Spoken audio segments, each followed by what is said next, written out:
Сәлем достар, сіздермен бүгін мен Тұрсынов пай тортының оригинал рецептімен бөлісетін боламын. Видеоны міндетті түрде соңына дейін қараңыз және де каналыма жазылуды ұмытпаңыз.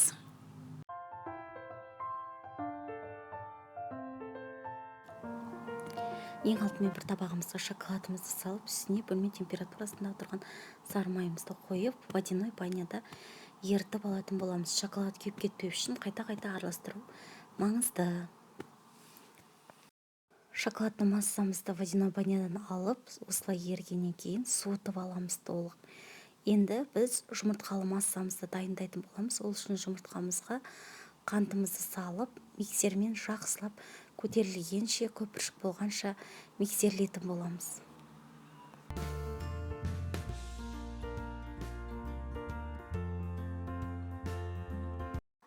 Достар, коржымыз әдемі болып шығу үшін осылай жақсылап миксерлейтін боламыз.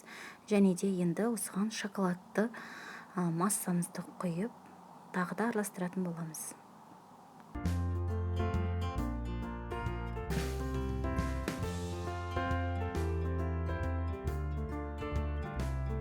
Келесі бір ыдысымызға ұнымызды салып, ұнның үстіне какао және разрыхительді қосып, біркелкі болғанша араластырып аламыз. Дәл осы қоспамызды шоколадты массамыздың үстіне електің көмегімен өткізіп алатын боламыз. Достар, електен ұнды өткізу өте маңызды, өйткені корждар көтеріліп, біркелкі әдемі болып шығу үшін осылай елекпен өткізіп алатын боламыз. Енді бірден миксерлемек, жай біртіндеп ұнымыз шашырап кетпеу үшін осылай қасықтың көмегімен біркелкі болғанша араластырып аламыз да, кейін миксердің күшіне салып біркелкі болғанша миксерлеп алатын боламыз.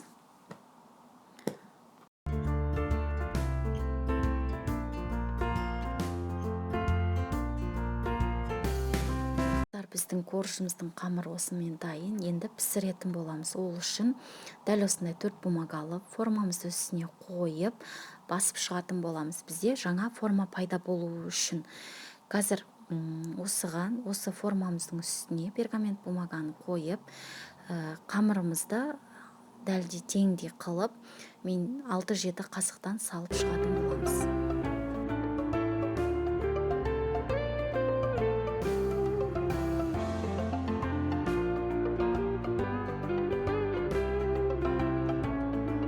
Қамырларымызды теңдей бөлікке бөліп алғаннан кейін, осылай қасықтың көмегімен корждарымыз дөңгелек болып шығу үшін, осылай қасықтың көмегімен бірдей қылып формаға дейін жеткізіп шығамыз.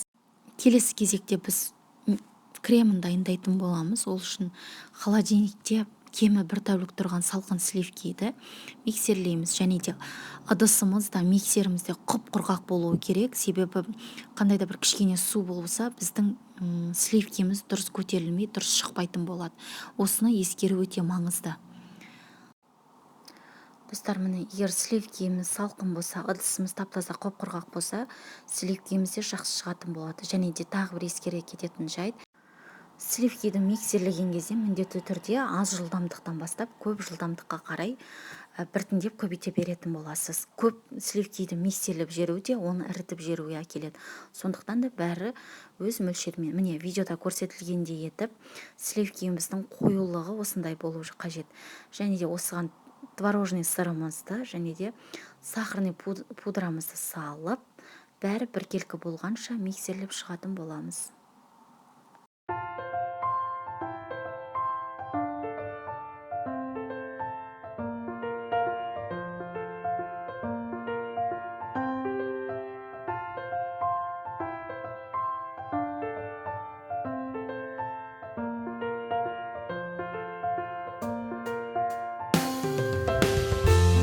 Біздің корждарымызда пісіп болса біркелкі болып шықты.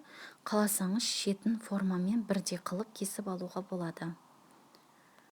Енді тортымызды жинайтын боламыз. Ол үшін тортницамыздың үстіне кішкене крем жағып жіберіп, корждарымызды қойып шығатын боламыз.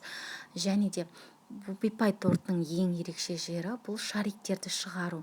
Міне, мен видеода көрсетілгендей етіп, ең бірінші кремді торттың артынан алдыға қарай шариктерді шығаратын боласыз. Егер қолыңызды көп жаттықтырсаңыз, шарик шығару сізге аса қиындық тудырмайтын болады.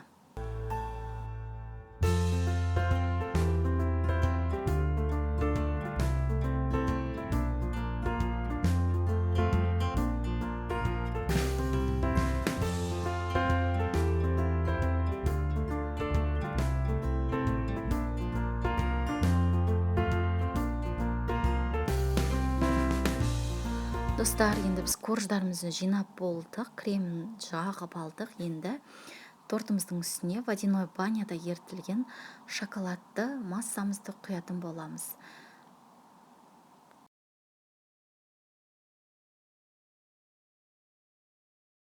Достар, міне сіздермен оригинал рецептпен бөліскен вупи-пай тортымыз осымен дайын.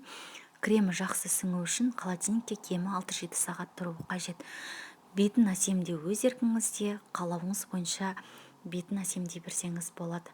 Мен берген рецептпен жақындарыңызды, достарыңызды қуанта берсеңіздер болады. Осындай тәттілермен келесі кездескенше қош сау болыңыздар. Каналыма жазылуды ұмытпаңыздар.